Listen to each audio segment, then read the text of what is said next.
the political situation continues to escalate in Ukraine. The British government has urged any nationals living in the country to leave as soon as possible in the anticipation of a possible Russian invasion. Yeah, going to talk about it a bit more in just a second from a personal point of view. But right now we're joined by Tom Swarbrick, who's also going to be with us for our news review. Tom, can you just summarise very quickly what's going on in Ukraine right now? You've got about, morning to you both, you've got about 130,000 Russian troops on the eastern side of the border of Ukraine. They've been there building up for some time, and the British government are very worried about the type of force that could be used at great speed, and have been saying this morning, the Foreign Secretary's been on my programme this morning, saying that they think an invasion is imminent.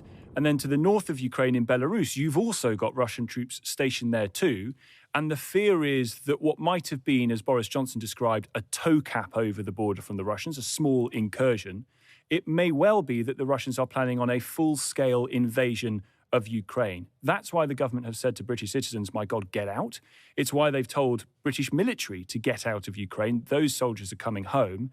And it's why, to an extent, NATO, that the UK is a part of, are worried about Ukraine asking to join NATO, because if Russia were to invade and Ukraine was a NATO country, we would all have to come to Ukraine's defence. And the great travesty is that Ukraine will be left to its own devices to defend itself should that invasion occur.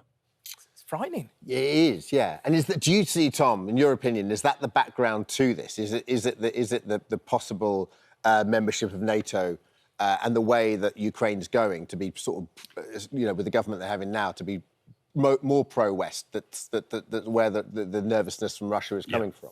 That's exactly it. There's been a tension in Ukraine for years about whether they should become more European or be a bit more Russian, as historically they were. But ultimately, it's a little bit like NATO's attitude to this seems to be a little bit like not allowing a child at school to be protected by the teacher because they sit too close to the bully. Now, the bully is likeliest to punch the child closest to it. And so NATO is in a sense saying, actually, it's a bit too dangerous for you to join our organisation and come under our protective umbrella, so we're not going to let you. Oh, my goodness. But we are hearing reports at the moment, this morning, in fact, that the Russian troops are actually being withdrawn. Surely this is good news, right? Yes, that is. I mean, these are early reports at this stage. The Russian Defence Ministry have said that some troops have completed their training, which is what they're saying is going on the border, which the British government don't believe.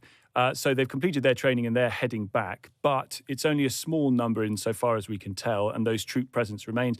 And actually, as the Foreign Secretary was saying to me this morning, they don't trust Putin as far as they could throw him. All right, Tom, thanks. Thanks for sort of setting the scene for us. We'll hear more from you later on. Despite the government's plea for people to leave, one family are unable to make the journey from Ukraine, as Ken Stewart and his wife Tania are waiting for their passport for their newborn baby. Ken joins us now live from a town called Borodyanka, I think it's called, in the north of the country. Thanks so much for joining us, Ken. Good morning. Can you tell us your situation, Ken, and I guess the circumstance of where you find yourself in now? Yeah, well, we had a baby on last Monday. His name is Douglas, so baby Douglas. And that was just over a week ago.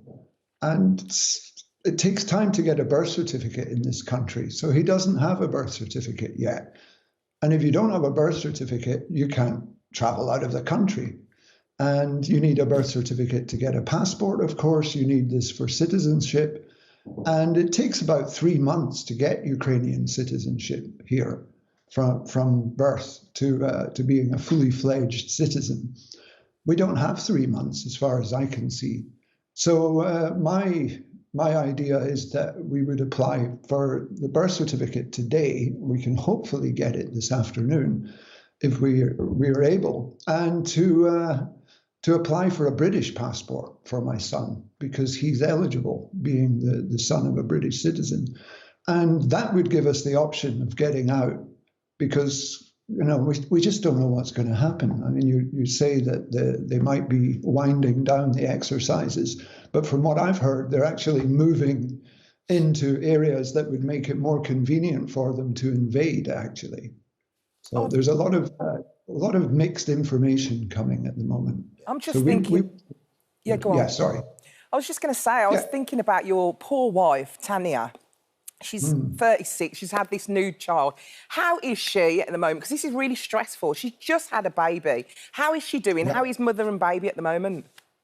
Well, she's got a baby in one arm and our 3-year-old daughter in the other arm. And our 3-year-old daughter had she has a temperature at the moment. We were up almost all night with her. We had to call the doctor in. And so, you know, she was hallucinating. She was rather ill. And we don't know if maybe there's some stress-related issues there because this is a very stressful situation. And it may be that she's feeling some of this. Or she might just be getting a cold. It's hard to know at the moment. But Tania had a cesarean section last Monday. And so it's very hard for her to walk. It's hard for her to get up. It's hard for her to do anything. And of course, she's fighting with the whole, you know, trying to stay calm in this current situation. So it's pretty tough on her. Yeah. I hope your daughter's okay, Irina, and congratulations on all of this for becoming, parents again. That's wonderful stuff. What's I guess 2 questions. Firstly, what's the atmosphere like on the ground there, and your friends and colleagues that you speak to? Yeah, it's incredible. I was in a shopping mall yesterday. Just as usual, the shelves are full in the supermarkets. There's no panic buying. There's no sign of any panic anywhere. People, I mean, they're a stoical bunch, Ukrainians, you know. They don't really show their emotions very much until they're really pushed to a level where they will. But as far as panicking, I mean, I saw someone describe it as grace under pressure. And I would say, you know, that sums them up. Yeah. They're just getting on with their life. It could all go wrong any moment. But remember, they've been living with this for the last 8 years. Russia invaded, actually, in the east in a more hybrid war fashion. But they did invade, and they used Russian forces, unbadged. And they were fighting against Ukrainian soldiers, and 14,000 people have already died in the east of Ukraine because of this ongoing war. It's just been quite low level, and it's been out of the Western media. Now that this threat has approached, the Western media has really focused on this. But Ukrainians are kind of feeling, you know, we've been living with this for ages. You know, he's done this before. He's put troops on the border before. And, is it going to happen? Is it saber rattling? Is he trying to get some deal? One thing, though, that the Ukrainians have no intention of appeasing him, and they strongly believe, as do I, that, you know, if you appease Putin, he will just take more. If you say no Ukraine in NATO, then he'll say, okay, no Latvia, no Estonia, no Poland. Where does it go from there? So, you know, we have to be strong at this point. Ukrainians are prepared to take the brunt of this. They're as I said, they're a tough bunch. And in terms of the micro situation you find yourself in, what are your next steps? What are your options now? I guess you need to get that birth certificate and then get the British passport for your kids, right? And hopefully not get split up from your family as well. Well, that's a worry. If there was an invasion, or if there is an invasion, they could cut off our escape route to the west because, you know, we're quite near the Belarus border. And they have troops stationed to the west and to the east, so they could easily come down and block off our escape route to the west, to Western Ukraine even.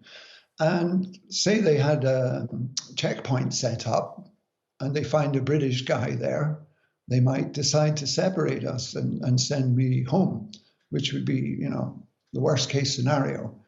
So we would like to be able to have the option to come home to Scotland and to, if some government agency or whoever would help us to fast track this application process to allow my son to get a British passport and my wife to get a British visa and our daughter to get a British visa. And that would allow us at least the option, you know, because otherwise we could end up being stuck here under extreme circumstances. But what are your options now? You need to get the birth cert straight away, and then are you in touch with the embassy? Well, we have I've had messages from the embassy, but if I'm honest, they've not been very helpful or forthcoming. Oh, dear. They're kind of suggesting I contact immigration and so on. It's difficult at the moment because of time pressure, and because we're both looking after our kids, and you know what it's like. It's a full-time job being a parent of small children, especially a newborn. And so it's very hard to focus on these things one at a time. So we're trying. And what we really need to do is, ideally someone would contact us and tell us what we can do to get this situation resolved. This afternoon, we're going to go to the office, the government office in a nearby town. That's where we're registered. And we will try to get the birth certificate done today. It can take up to a week, but I've also heard it's possible to get it in 15 minutes if you really, need it. And so we're going to be pushing for that this afternoon. But at the same time, we're taking Yarina to the doctor. It's all.